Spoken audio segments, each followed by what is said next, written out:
أثر ابن عباس أمليه إملاء لأهميته، اكتبوه.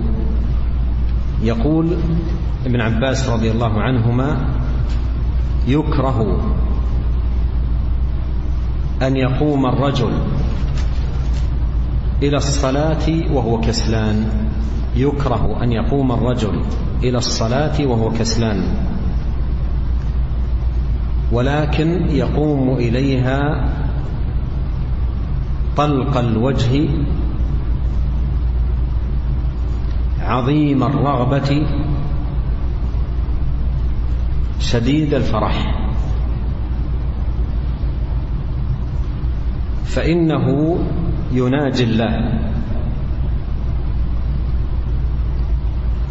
وإن الله أمامه،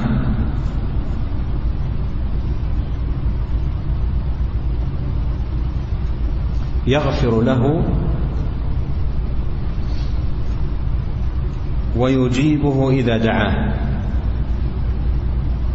يغفر له ويجيبه إذا دعاه. ويتلو هذه الآية: وإذا قاموا إلى الصلاة قاموا كسالى. رواه قوام السنة التيمي في كتابه الترغيب والترهيب.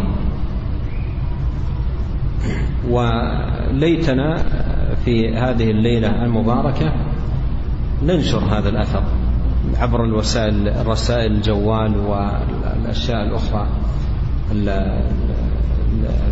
في الأجهزة الحديثة، برامج الاتصال والمراسلة. فليتنا نتعاون وننشر هذا الأثر، يكتب لنا أجر انتشاره في الأمة في هذه الليلة المباركة الطيبة إن شاء الله.